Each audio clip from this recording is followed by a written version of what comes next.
before we start, I just want to ask, uh, I want to be able to pronounce your name correctly.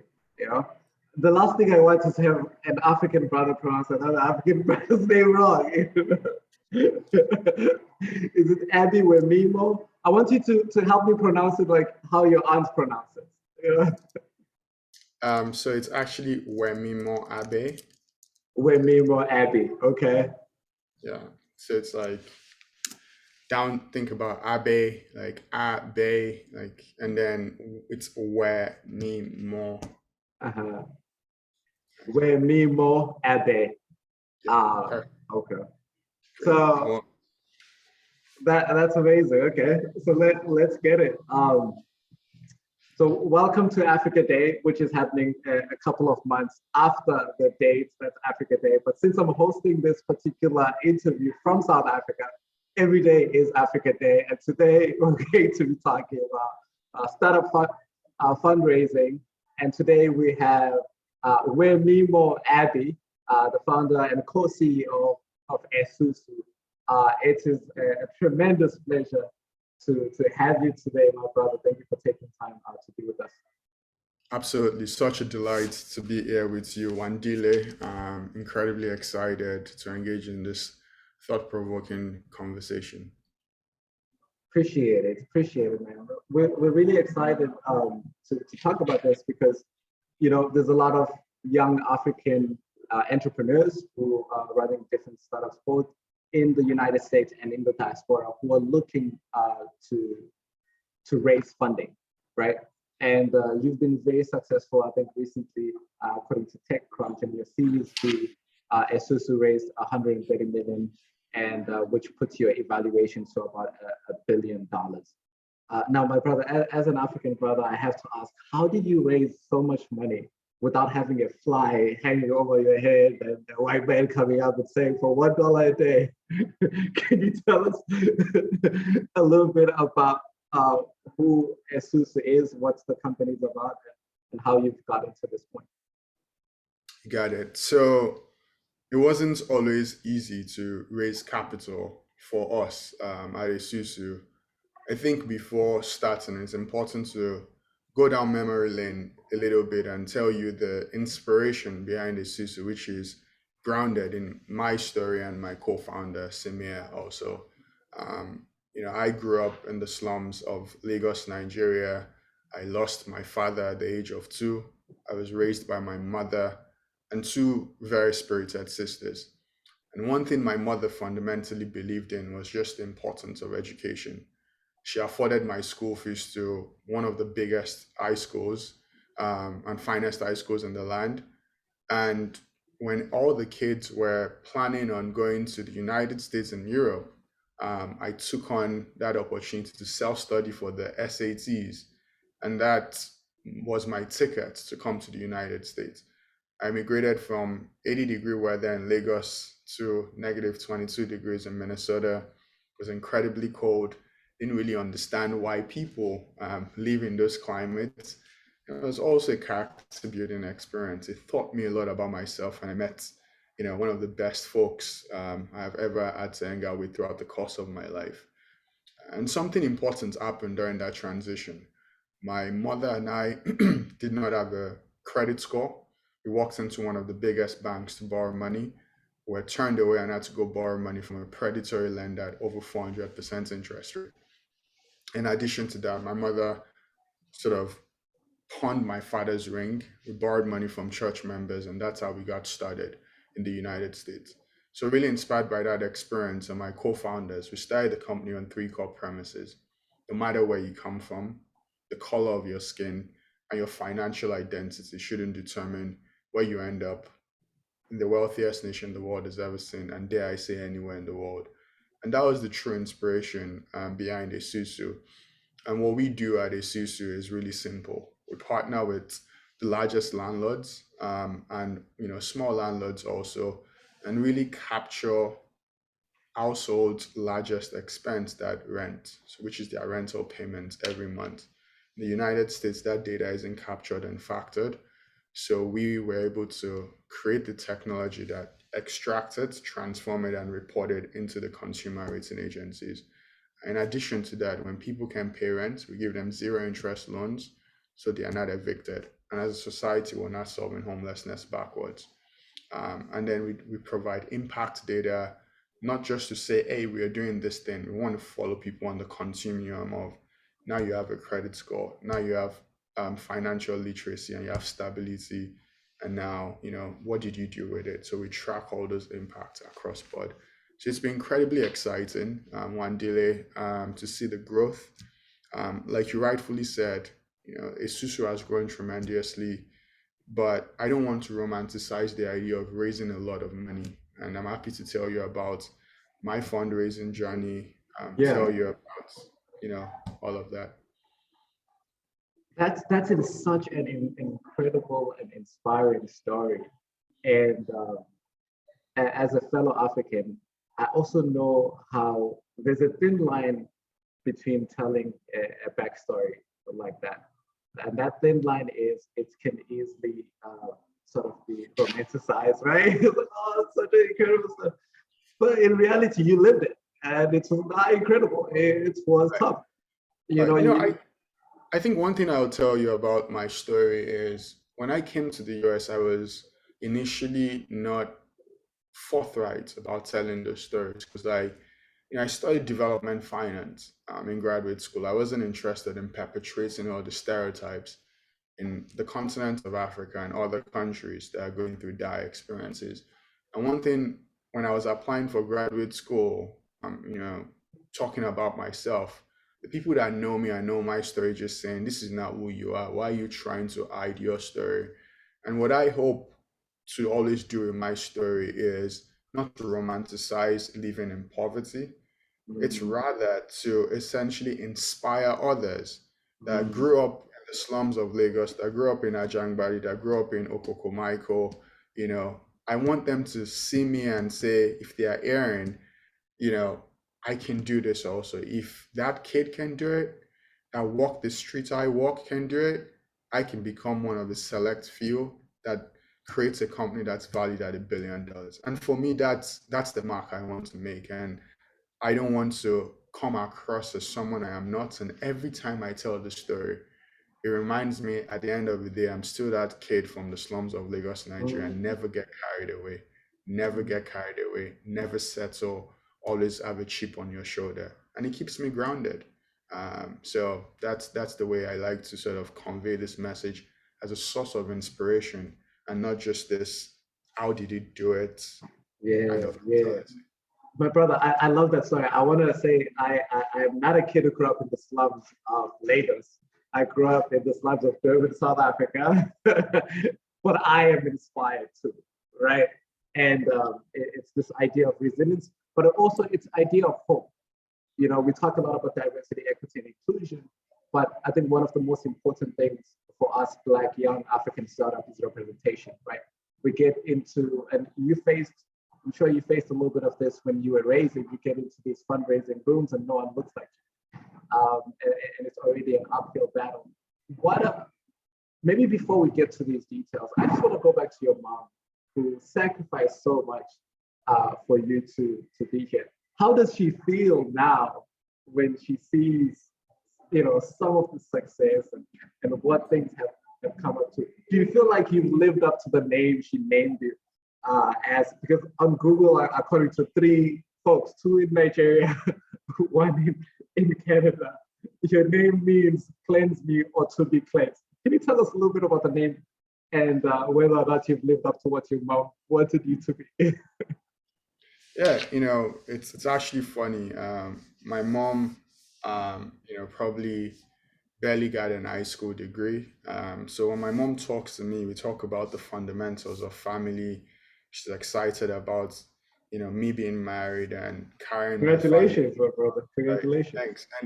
You know, and I appreciate that because my mom doesn't put me on a pedestal, Yeah, right? My mom still treats me as her son. My mom doesn't know half of the stuff that the world knows, and I yeah. like it that way. It keeps me grounded, keeps me the kid I've always been, and makes me sort of have a core base I can relate to. I think I had the opportunity to present to the United States House of Representatives on financial access matters, and I asked my mom to watch, and that was the first, one of the few times she said, like, I'm really proud of you, because it's big, having to present in Congress. So my mom, is incredibly proud, and there's still a lot of work to be done to help inspire and hold the doors for others to come in. I think that's where, as we continue to scale Esusu, I want to spend a lot of my time, which is how do we open the doors for others to have that kind of success. And as it relates to my name, you're right. My name is either sanctify me clean or wash me clean, Wemimo or Lua Wemimo. And you know, it's a very, very spiritual name. And, as we think about what we're trying to accomplish, right? If you really want to be washed clean, in all, in the fullness of that word, it takes a collective. And that's what we stand for at Esusu. We stand for this idea that what we are doing is bigger than us, number one. We stand for this idea that, if you want to go fast, you go alone, but if you want to go far, you go together. We stand for this idea grounded on the fact that, it's going to take a village for us to thrive and, get to where we need to get to. So, that's the real spirit of what we're trying to do at Esusu, which is a collective, and then above all, how I try to live my life every day. You're preaching now, my brother. And no, I think that's something that is very special. So you're cleansing the income disparities within the racial wealth gap in the United States and hopefully around the world. And housing is so fundamental, right? Because without a house, you don't have a physical address. Without a physical address, you can't apply for a job. Without a job, you don't have money. Without money, you can't rent or buy home. So it creates this vicious cycle of poverty. And you guys are at the heart and the crust of solving that particular problem. So when you looked at your particular situation, having grown up and being vulnerable to predatory lending institutions due to lack of credit score, and then starting to look at solving this particular problem, it's a complex problem, right? And there's a couple of different stakeholders involved. There's the tenant, there's the landlord, there's the credit bureaus, all having to sort of play a part in solving this problem. Can you walk us through how the thought process of building Esusu in 2018 sort of came about, and what parts came first, and what did you discover as you went? Yeah, that's a very good question. So when you think about Esusu, we started Esusu as a savings collective. The idea of people bringing up their resources together to save as a collective and take turns with that capital. And what we were able to discover is people would save if they earn more money. And what we learned is people were not earning enough money, and they needed access to cheap debt. And if you take a step back, the United States and the world at large was built with cheap debt, right? You go to, the Great Deal and the New Deal in the United States. New Deal, right? Yeah. Right? Think about the Marshall Plan in Europe, right? All these things were financed with very cheap debt. But what we found is low to medium income folks in this country are getting access to expensive debt, things like payday loan, where the interest rates can be as high as 400%. So what we decided to do was really simple. After getting that feedback, pivoted and said, what is something that people do that we can capture to show that they're credit worthy and can pay down their debt if only they have access to it? It's like getting access to capital, right? Folks that look like us don't usually get access to capital that compared to folks that don't look like us. So the question for us is, how can we build that trust factor, not just with rhetoric, but with some sort of record? And the way we thought about it was simple. It was, when you pay your rent, that data is not usually transmitted into the consumer rating agencies. How can we build a pipe like the plumbers to pipe that data in? Number one. So that's what we're able to do. To give you context, in the US, there are roughly 36% of Americans that rent. On an average, they send $1,100 to their landlords. That's $1.44 trillion annually, right? So what we decided to do is, okay, cool, let's work with folks to make sure that data is captured at scale. And then when COVID hit, when people couldn't afford to pay their rent, we didn't have data to report. So the next innovation was, how do we keep people in their homes, which is our mission at Esusu, right? And what we did then is went to partners, raised a pool of capital, and we're offering zero interest loans. And when they essentially get access to that capital, we pay their landlord directly, so we keep a roof over their head. And the last part is just quantifying and creating an analytics and using data to tell stories. If it's Wandile that lives in the slums of Durban, and Wandile is reporting his on-time rental data, has a good credit score, can get leverage. But if Wandile's shifts get cut because he had to fly to Cape Town or fly to Joburg, right? Then what happens is, Esusu is going to stand in place of Wandile and say, Wandile, you're going to get a 3-month loan at zero interest because we trust you to figure it out, and we're going to give you a fighting chance instead of being evicted. That's good for the entire society, Ecosystem. right? Think about it, right? Because you're not going to be homeless. The landlord wins, you wins, you have a good credit score. And then what Esusu does is tell Wandile's story of, this is now Wandile is thriving. And before you know it, 2 months later, Wandile gets a very good job, and it's a good contributor to the economy. And that's what we're trying to do, is give people agency. Is tell people that we believe in you and everyone deserves a fighting chance. And regardless of what mistakes we make, right? In the kind words of Brian Stevenson, we're all better than the worst things we've ever done. Man, this is incredible. It's interesting. You describe this model very well. I think there's a couple of things to learn from you. Number one, to other young Africans who are running startups, is that let's listen for feedback to evolve and grow, right?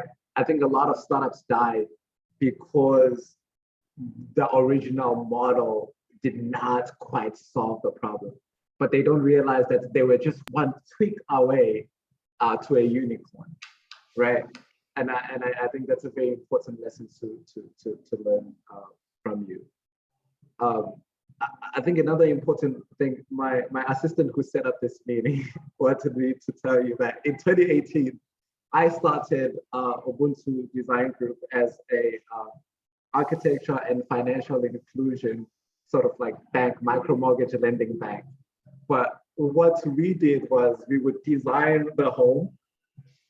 The family had to have land, right? We'll design the home, build it, then the family moves in, and then they start paying the mortgage over a period of 25 years at prime rate. Because in South Africa, similar, we call it the missing middle or the gap housing market. They couldn't access traditional banking, and they were, vulnerable to like predatory lending. And so we're trying to solve that. But when you pivoted, it's in 2020. That's when we fell apart. Because of sort of like we became a bank and absorbed all the risk and invested everything. So this is very interesting to see how you're solving the very same problem that folks are struggling with here, but just from a different perspective, and that's how we can learn from each other as we grow. What are some of the lessons then in pivoting that you've learned, and what are some of the important lessons around resilience that you've learned as you're working and fidgeting with the model? Wait, say that again. You said I was. What are some of the key lessons you've learned as your model was evolving? What are some of the key ingredients that you thought were important for you all to be able to learn and listen to this feedback and change as a startup?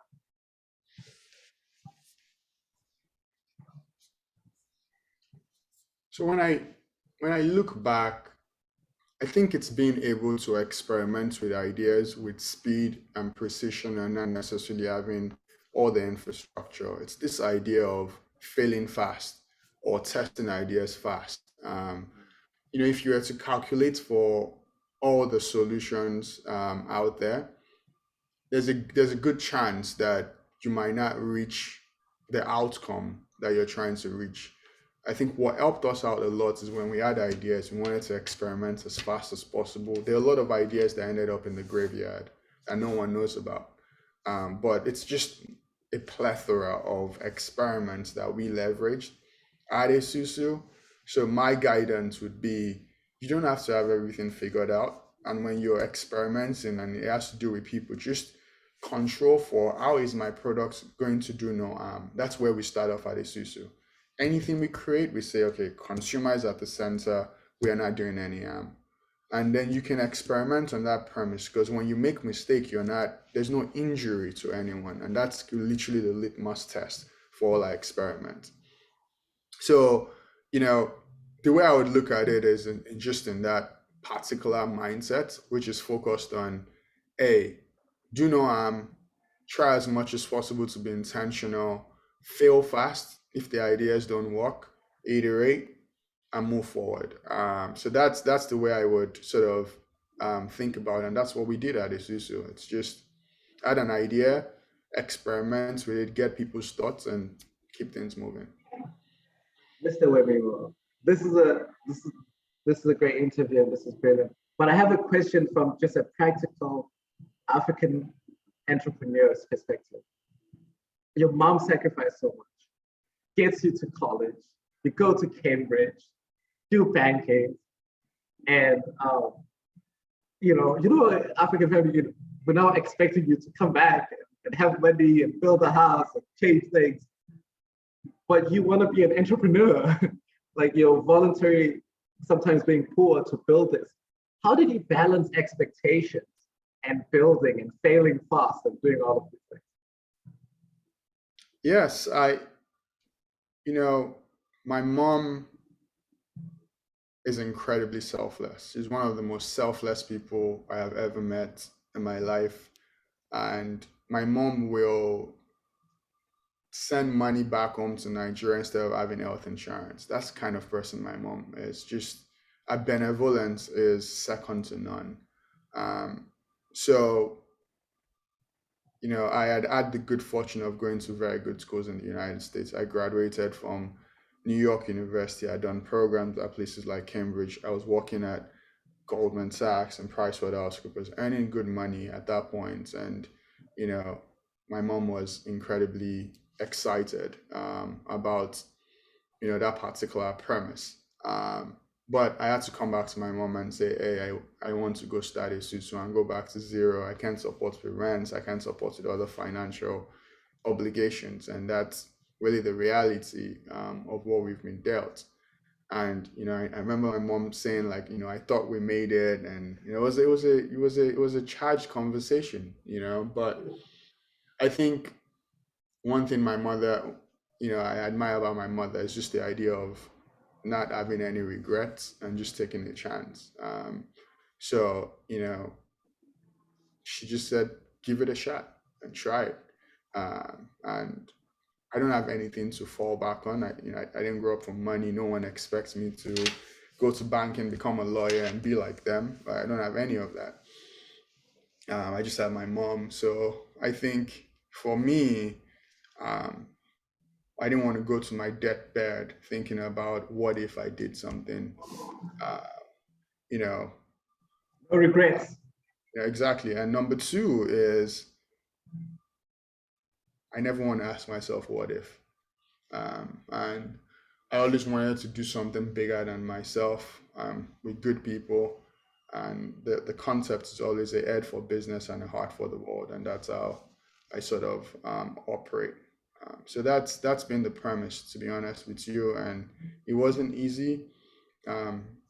Starting Esusu, we spoke to over 326 investors. They said no, and we just persevered. We just kept with it, just kept on trying. And there's an African American saying, you hang around the barbershop, sooner or later you're gonna get a haircut. And we You'll got a get, haircut. get you'll get the haircut. I heard that from Denzel Washington. But 376 rejections, my No, brother. no, no. 326, 326. 326. I mean, at the end of the 300th rejection, you don't have a heart anymore,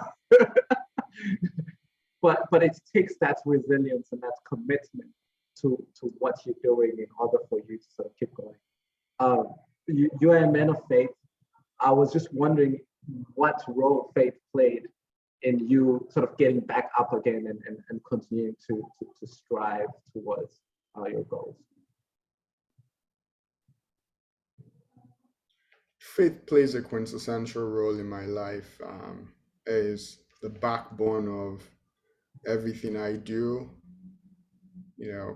God is essentially my foundation, my rock, and I've gotten to a point in my life where my prayer is simple. God should continue to bless me so I can be a blessing to not only millions but billions across the world, and God should give me the power of unwavering faith. Life will throw a lot of things at you, right? And you just want to have that faith smaller than that of a mustard seed at the end of the day. And my last thing I ask for every morning is just, for me to live the life I've been created to live, and God's will should be done. So that's all I do day in, day out, every morning. I don't ask for anything. I think I am blessed and highly favored, and grateful for everything that God has afforded me. With so small faith as a mustard seed, you can be able to move a mountain from here to there, and clearly you have moved that mountain. And it's just exciting it's exciting and inspiring to watch. Are there other ventures you built before Esusu, and what made you double down on Esusu? It's like, this is the one that I'm going to go all in on. This is my third rodeo. The first venture was building affordable water infrastructure on the African continent. I built water infrastructure in my friends in Kathmandu, Nepal, Mustang, Nepal, in Bulawayo, in Zimbabwe, in Accra, Ghana, and different parts of Ghana and Nigeria. So I almost lost my life to typhoid, so I've always been passionate about the lack of access to clean water around the world. So we used to build boreholes and other water infrastructure for local governments. So that was my first rodeo, and that was a non-profit and entity, and so a sort of transition to the Ghanaian government in terms of the work we do. And then second one was when I was in graduate school. I had a professor that was really passionate about open data, and I was mapping international development dollars on the African continent, and there was a foundation that we were working with it on that essentially bought the idea for me, and I helped sort of roll it out for them. And after that, I went to corporate America, Goldman and PricewaterhouseCoopers, and Esusu was born. So that's really the theology of Esusu end to end, if I may. But it's been a lot of learning. Is there a string you can tie? Is there a string you can tie through these experiences that maybe led to Esusu, like a seed or lessons, or did corporate America play a factor in you thinking this way? All the ideas I have had, all the businesses I have had, have always been on the premise of social impact, right? And Esusu obviously is, the unicorn amongst them, but it's always about how can we leverage private capital and private ideas to have an impact in people's lives. Number one, access to clean water, creating sustainable businesses so those water infrastructure can stand the test of time. If open aid, making sure all the development dollars that goes on the African continent is well documented, so resources are not wasted or maximizing impact. Esusu, leveraging data to bridge the racial wealth gap. So my life work, ever since I started took the mantle of being an entrepreneur, it's always, how can we have a tremendous impact leveraging market forces and being that person that thinks about the little guy, being that person that thinks about folks that don't have much, being that representative of someone from the slums and being able to navigate, the halls of the US Congress, the corporate boardrooms of the largest corporate venture capital in the world, and when needed, go into the communities and break bread with them and try to continue to build what we're building. So it's that ability to transcend different spectrums, is what's really, really exciting about it all. Man, this is beautiful. This is beautiful. As we come to a close towards our beautiful conversation today, what advice would you give African entrepreneurs who are faced with very similar challenges as coming from home? There's something called black tax in South Africa. Basically, it's this idea that you have to give back to home because of the challenges. And when do you bootstrap versus when do you feel like it's time to go for investors? What advice do you have for us for following in your footsteps, my brother? Or rather, what would you tell yourself before you got here? I have advice. I think three major advice for anyone trying to build a business that's going to have lasting impact. I think number one is there's no silver bullet. A plethora of your ideas will initially fail, but just have a growth mindset and be open and willing to pivot. Right?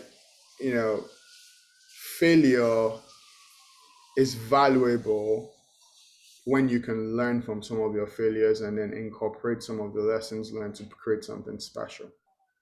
But you cannot be jingoistic or fanatically patriotic about one single idea. You need to be more flexible and listen to what the customers need.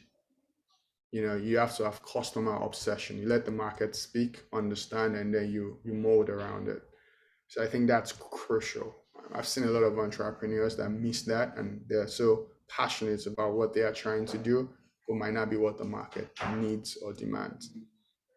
Number two is raising capital is incredibly hard, especially for folks that look like us. But ultimately, be caught trying. It's going to be hard. Go into it with that mindset, but just hang around. You're going to receive a lot of no's, but no's should be an inspiration for what can I do better? Who else can I talk to that will give this idea, a day of light. And the third piece I would emphasize is whatever you're building, try as much as possible to build a team that's built on the concept of trust and folks that will be in the foxhole with you. Because in startup, there are good days and there are really, really bad days. And it's sort of a schizophrenic move. You go up and down, up and down, up and down.